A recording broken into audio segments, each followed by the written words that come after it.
प्रभु, मैं बहुत परेशान हूँ। मेरा ध्यान पढ़ाई में नहीं लगता। मोबाइल मुझे खींच ले जाता है। सोशल मीडिया समय नष्ट कर देता है। मन बार बार भटक जाता है। मैं बैठ भी जाऊं तो कुछ देर में उठ जाता हूँ।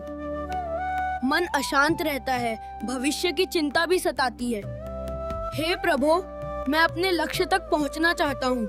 मैं इन विकर्षणों से कैसे बचूं? मैं अपना ध्यान कैसे केंद्रित करूं? कृपया मुझे रास्ता दिखाएं। हे पार्थ, तुम्हारा मन चंचल है। यह दोष नहीं, स्वभाव है। परंतु वही मन अडीग भी हो सकता है यदि तुम उसे अभ्यास और संयम का मार्ग दिखाओ। तुम प्रतिदिन एक निश्चित समय पर अध्ययन के लिए बैठो। चाहे वो समय अल्प ही क्यों ना हो, पर उसकी नियमितता मन को स्थिर करना आरंभ कर देगी। जब भी तुम्हारा मन भटके, उसे कोमलता से वापस कार्य पर ले आओ। बार बार ऐसा करने का नाम ही अभ्यास है।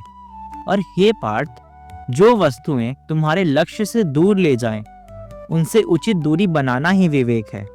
मोबाइल और अन्य आकर्षण तुम्हारे सहायक हों, तुम पर शासन करने वाले नहीं। जब इंद्रियां संयमित होती हैं, तभी मन अपना वास्तविक प्रकाश धारण करता है। ध्यान रखो, एकाग्रता उसी स्थान पर जन्म लेती है जहां एक समय में एक ही लक्ष्य होता है। जैसे युद्ध में निशाना साधते समय दृष्टि केवल लक्ष्य पर होती है, वैसे ही अध्ययन करते समय तुम्हारी दृष्टि केवल अध्ययन पर होनी चाहिए।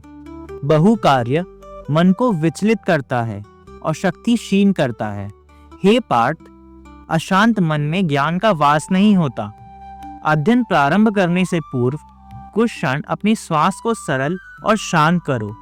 शांत श्वास से ही शांत बुद्धि उत्पन्न होती है।